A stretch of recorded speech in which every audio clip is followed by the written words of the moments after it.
வணக்கம். இன்றைக்கி நம்ம பார்க்க போகிற சமையல் அருமையான மஷ்ரூம் தேங்காய்பால் தம் பிரியாணி எப்படி செய்யலாங்கிறத பார்க்கலாம். இந்த பிரியாணியோட டேஸ்ட்டு பார்த்திங்கன்னா நம்ம ஹோட்டலில் சாப்பிட்ற மாதிரியே இருக்கும். இதில் வந்து தேங்காய் பால் விருப்பப்பட்டால் நீங்கள் சேர்த்துக்கலாம், இல்லைன்னா தயிர் மட்டுமே சேர்த்துக்கலாம். இது வந்து நம்ம இன்றைக்கி மஷ்ரூமில் பண்ணியிருக்கேன். நீங்கள் விரும்புனா சிக்கன்லேயும் இதே மாதிரியே பண்ணலாம், மட்டன்லேயும் இதே மாதிரியே பண்ணிங்கன்னா உங்களுக்கு டேஸ்ட் நல்ல அட்டகாசமாக இருக்கும். ஃப்ளேவர் பார்த்திங்கன்னா அருமையாக இருக்கும். நம்ம வெளியிலலாம் வாங்கி சாப்பிட்டா எந்த ஃப்ளேவரில் இருக்குமோ அதே மாதிரியே ஃப்ளேவராக இருக்கும். இந்த பிரியாணி பார்த்திங்கன்னா சின்ன சின்ன டிப்ஸோடு சொல்லியிருக்கேன், நிறைய டிப்ஸ் எல்லாம் சொல்லியிருக்கேன். பிரியாணி வந்து ரொம்ப சூப்பராக வரணும்னா என்னென்ன ஃபாலோ பண்ணணும் அப்படிங்கிறது. ஸோ அதை எல்லாத்தையுமே ஃபாலோ பண்ணுங்கள். அருமையான பிரியாணி நீங்களும் செய்யலாம். இதுக்கு சைடிஷ் தான் கொண்டக்கடலை குழம்பு தான் வச்சுருந்தேன், கறி குழம்பு மாதிரியே. இந்த வீடியோ வந்து நான் ஏற்கனவே போட்டேன். லாஸ்ட்டு ஆப்பத்துக்கு வந்து சைடிஷாக அந்த கொண்டக்கடலை குழம்பு தான் வச்சுருந்தேன். ஸோ அந்த குழம்பு தான் வச்சுருக்கேன். ஸோ வாங்க இந்த பிரியாணியை எப்படி செய்யலாங்கிறத பார்க்கலாம். ஒரு குக்கர் எடுத்துக்கலாம். இதில் வந்து எண்ணெய் சேர்த்துக்கலாம். இது வந்து லாஸ்ட்டாக வந்து காலிஃப்ளவர் 65 பண்ண எண்ணெய். ஸோ இதில் கரம் மசாலா எல்லாமே இருக்கிறதுனால நம்ம பிரியாணி படியில் ஒன்றும் அந்தளவுக்கு ஃப்ளேவர் வந்து ஒன்றும் தெரியாது. நார்மலாக சாம்பார் இதுக்கெலாம் யூஸ் பண்ணோம்னா அந்த கரம் மசாலா ஃப்ளேவர் அடிக்கும். நம்ம பிரியாணிக்கு யூஸ் பண்ணலாம் அது வந்து தெரியாது. அதனால் இந்த எண்ணெய் நான் யூஸ் பண்ணியிருக்கேன். இப்போ தேவையான அளவுக்கு எண்ணெய் விட்டாச்சு. நெய் கொஞ்சம் சேர்த்துக்கலாம். இதில் வந்து தேங்காய் எண்ணெய் விருப்பப்பட்டால் நீங்கள் சேர்த்துக்கோங்க. தேங்காய் எண்ணெய் சேர்த்திங்கன்னா சூப்பராக இருக்கும் டேஸ்ட்டு. எத்தனை பேர் தேங்காய் எண்ணெய் யூஸ் பண்ணுவாங்கன்னு தெரியாது பிரியாணிக்கு. அந்த ஃப்ளேவர் வந்து தெரியாது, ஆனால் பிரியாணிக்கு வந்து நல்ல ஒரு டேஸ்ட்டு கொடுக்கும் தேங்காய் எண்ணெய். வந்து எண்ணெய் சூடாகட்டும். எண்ணெய் நல்லா சூடானதும் 1 டீஸ்பூன் சோம்பு சேர்த்துக்கலாம். சின்னதாக பிரியாணி இலை 2 கிராம்பு, சின்னதாக 2 துண்டு பட்டை சேர்த்துக்கலாம். இதில் வந்து நான் ஏலக்காய் சேர்க்கலை. கரம் மசாலா வந்து பட்டை கிராம்பு ஏலக்காய் பொடி பண்ணி அரைச்சிருக்கேன். அதனால் வந்து தாளிக்கையில் கொஞ்சமாக தான் நான் சேர்த்துருக்கேன் ஸ்பைசஸ்ஸு. இது நல்லா வதங்கட்டும், பொரியட்டும். இப்போ இது எல்லாமே நல்லா பொரிய ஆரம்பிக்குது. இப்போ பார்த்திங்கன்னா 1 கைப்பிடி அளவுக்கு புதினா கொத்தமல்லி சேர்த்துக்கலாம். இப்போ வந்து லேசாக வதக்கி விட்டுக்கோங்க. அது நம்ம ஒன்றா போடையில் அந்த இலையெல்லாம் நல்லா வதங்கிடும். மீடியம் சைஸாக ஒரு வெங்காயம் நீளமாக நறுக்கினதை சேர்த்துக்கலாம். நான் வந்து வெங்காய பேஸ்ட் வேறு சேர்க்குறேன், சின்ன வெங்காய பேஸ்ட்டு. அதனால் இந்த வெங்காயம் வந்து நான் கம்மியாக தான் சேர்த்துருக்கேன். அது நல்லா ப்ரௌன் கலரில் வதங்கட்டும். இதோட ஒரு 3 பச்சை மிளகாயை கீறிட்டு சேர்த்துக்கலாம். ஒரு 5 முந்திரி பருப்பையும் சேர்த்துக்கோங்க. தண்ணியோட நம்ம வேக விடும்போது அந்த முந்திரி பருப்போட எசன்ஸ் எல்லாமே அந்த பிரியாணியில் சேரும்போது டேஸ்ட்டு பார்த்திங்கன்னா நல்லா ரிச்சாக இருக்கும். அரைச்சும் சேர்க்கலாம். இந்த மாதிரி போடுறது அது ஒரு டேஸ்ட்டு. அரைச்சி சேர்த்திங்கன்னா அது ஒரு டேஸ்ட்டு. ஹோட்டல்லாம் கண்டிப்பாக பிரியாணி செய்யலை எங்கேயாவது ஒரு இடத்துல வந்து முந்திரி பருப்பு இருக்கும். முந்திரி பருப்பு போட்டால் தான் நல்ல ஒரு ரிச்சான டேஸ்ட்டு கொடுக்கும். அதே மாதிரி நெய்க்கு கடலை எண்ணெய் தேங்காய் எண்ணெய் இது 3 கலந்து வந்து சேர்த்திங்கன்னா பிரியாணி டேஸ்ட்டு நல்லாயிருக்கும். இப்போ வெங்காயம் ஓரளவுக்கு நல்லா வதங்கிடுச்சு. இதில் பார்த்திங்கன்னா ஒரு 10 சின்ன வெங்காயம் வந்து மிக்சியில் போட்டு நல்லா அரைச்சி வச்சுருக்கேன். அதை சேர்த்துக்கலாம். முதலே இதை போட்டோம்னா வெங்காயம் வந்து அந்த பெரிய வெங்காயம் வந்து ஒழுங்காக வதங்காது. அதனால் அதை நல்லா வதக்கிட்டு இதை சேர்த்துக்கலாம். இப்போ இதோடவே 1 டேபிள் ஸ்பூன் அளவுக்கு இஞ்சி பூண்டு பேஸ்ட்டையும் சேர்த்து வதக்கி விட்டுக்கலாம்.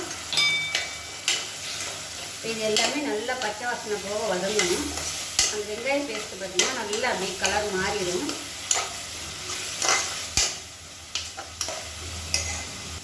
இப்போ இதில் பார்த்திங்கன்னா எண்ணெய் பத்தாத மாதிரி இருக்குது, அதனால் கொஞ்சமாக எண்ணெய் சேர்த்துக்கிறேன்.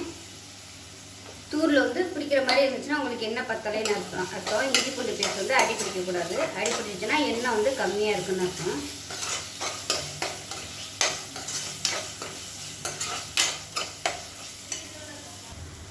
இப்போ உப்பு சேர்த்துக்கலாம். இந்த வெங்காயம் இஞ்சி பூண்டு பேஸ்ட் வந்து வதக்கையில் நல்ல ஃப்ளேவர் வரும். அந்தளவுக்கு நல்லா மீடியமான ஃப்ளேமில் வதக்கணும். பாருங்கள் எண்ணெய் ஊற்றுனதும் அடி பிடிக்கல பாருங்கள். அதனால் எண்ணெய் பத்தலைன்னா நம்ம கொஞ்சம் எண்ணெய் சேர்த்துக்கலாம். அதனால் ஒன்றும் பிரச்சனை இல்லை. இப்போ நல்ல ஒரு ஃப்ளேவர் வருது. இந்த ஸ்டேஜில் நம்ம மிளகாத்தூள் சேர்த்துக்கலாம். இப்போ இதில் 1 டேபிள் ஸ்பூன் அளவுக்கு மிளகாத்தூள் சேர்க்குறேன். காரத்துக்கு தகுந்த மாதிரி நீங்கள் சேர்த்துக்கோங்க. காரம் கூட வேணும்னா நீங்கள் சேர்த்துக்கலாம். மிளகாத்தூள் அளவு அதாவது காரத்தை பொறுத்து நீங்கள் கூடவோ குறைச்சோ சேர்த்துக்கோங்க. இப்போ பாருங்கள் மிளகாத்தூள் சேர்த்து நல்லா வதங்கிடுச்சு. இந்த ஸ்டேஜில் மீடியம் சைஸாக 2 தக்காளி சேர்த்துக்கலாம். இப்போ இதுவும் நல்லா மசிஞ்சு வரணும். முதல்ல வந்து நம்ம மிளகா யூஸ் பண்ணாதீங்க. சிக்கன் மட்டன் கழுவையிலையும் மஞ்சத்தூள் யூஸ் பண்ணாதீங்க. மஞ்சத்தூள் அதாவது அந்த ஃப்ளேவர் வந்து நல்லா கிடைக்கும். இப்போ இது நல்லா மசிஞ்சு தொக்கு மாதிரி வரட்டும்.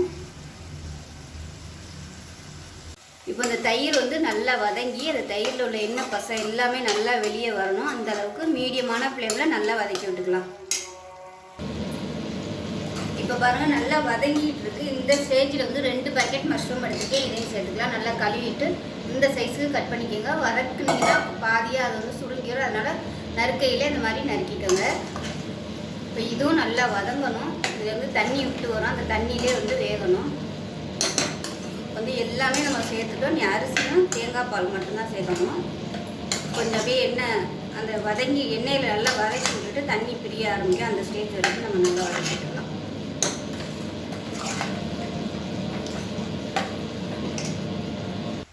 இப்போ இதில் பார்த்தீங்கன்னா நான் 2 டம்ளர் எடுத்திருக்கேன். 2 டம்ளருக்கு 3 டம்ளர் தண்ணி வைக்கணும்.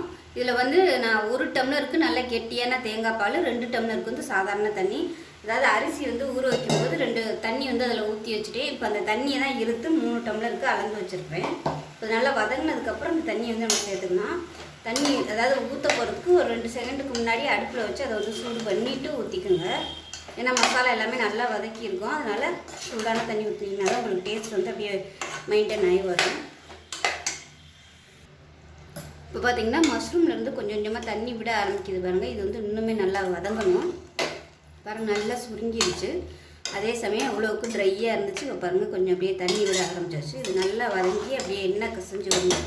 அந்தளவுக்கு வதக்குனிங்கன்னா தான் உங்களுக்கு வந்து பிரியாணி நல்லா டேஸ்ட்டாக இருக்கும். எந்த அளவுக்கு நம்ம நல்லா வதக்குறோமோ அந்தளவுக்கு டேஸ்ட் வரும். பொறுமையாக வதக்குனிங்கன்னா தான் பிரியாணி வந்து நல்லா டேஸ்ட்டாக வரும். இப்போ பாருங்கள் நல்லா அப்படியே எண்ணெயெல்லாம் மேலே அப்படியே மிதந்து வருது பாருங்கள்.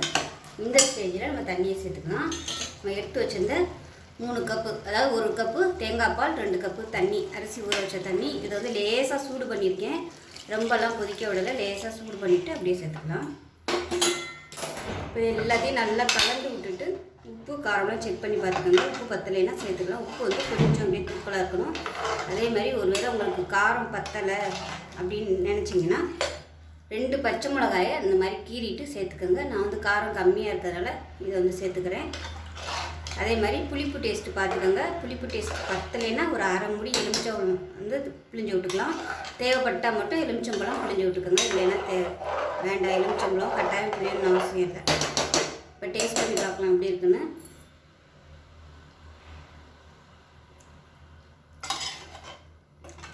உப்பு தான் கொஞ்சம் கம்மியாக இருக்குது. உப்பு சேர்த்துக்கலாம். உப்பும் சேர்த்துக்கலாம்.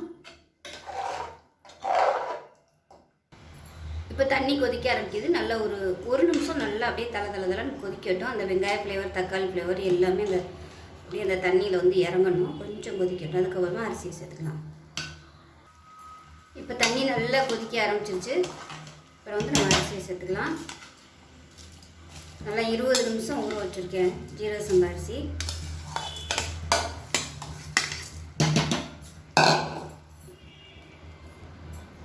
இப்போ தான் நல்லா கலந்து விட்டுடலாம். கலந்து விட்டுட்டு கொஞ்சம் அப்படியே ட்ரை ஆகட்டும். நான் வந்து தம்மில் தான் போட போகிறேன். அதனால் கொஞ்சம் அப்படியே வற்றி வரட்டும் தண்ணி. மூடி வச்சிடலாம். பிரியாணிக்கு வந்து ஒரு முக்கியமான டிப்ஸ் என்னென்னு பார்த்தீங்கன்னா, இந்த மாதிரி ஓப்பனாகவே வைக்கக்கூடாது. நல்லா அப்போ வதக்கி விட்டுட்டு மூடி போட்டு மூடினீங்கன்னா தான் அந்த ஃப்ளேவர் ஃபுல்லாக அப்படியே இருக்கும். இல்லைன்னா வெளியில் போயிடும். இப்போ மூடி வச்சிடலாம். நான் சொன்ன மாதிரி சின்ன சின்ன டிப்ஸ் எல்லாம் ஃபாலோ பண்ணுங்கள். சூப்பராக வரும் பிரியாணி. இப்போ ஒரு தடவை எடுத்து கிளறி விட்டுக்கலாம். கிளறி விடையில் இந்த மாதிரி கிளறி விடுங்க. இல்லைன்னா இந்த மாதிரி அடிப்பகுதியை வச்சு சுற்றி கிளறி விடுங்க. இல்லைன்னா அரிசி வந்து உடஞ்சிரும். நான் வந்து பழக்கம் இருக்கிறதுனால இந்த மாதிரி கிளறுறேன். புதுசாக பண்ணுறவங்க சாஃப்டாக கிளறிக்கோங்க.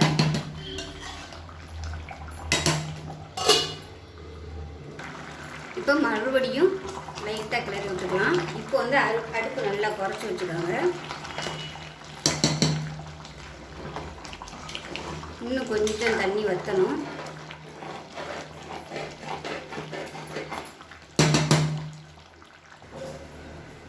இப்போ பாருங்கள் பிரியாணி தம் போட்டு நல்லா அமர்த்திட்டேன். எப்படி இருக்குன்னு பார்க்கலாம்.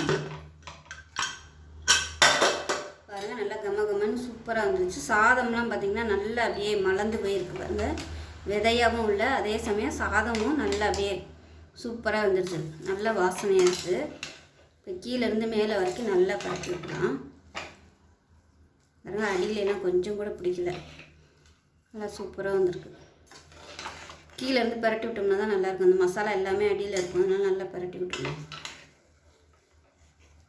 அவ்வளோதான், அருமையான பிரியாணி ரெடி ஆகிடுச்சு. நீங்கள் மஷ்ரூம் பதிலாக சிக்கன் போடலாம், மட்டன் போடலாம். மட்டன்னா வேக விட்டுட்டு போடணும். இஞ்சி பூண்டு மிளகாத்தூள் உப்பு போட்டு நல்லா வேக விட்டுட்டு, மஞ்சத்தூள் போடாதீங்க, வேக விட்டுட்டு நீங்கள் எப்பயும் நம்ம வைக்கிற மாதிரி தண்ணி அளந்து ஒரு டம்ளருக்கு 1.5 பங்கு தண்ணி வச்சிங்கன்னா சூப்பராக இருக்கும். ஸோ இதே மாதிரி இந்த பிரியாணியை ஸ்டெப் பை ஸ்டெப்பாக செஞ்சு பாருங்கள். டேஸ்ட் அட்டகாசமாக இருக்கும்.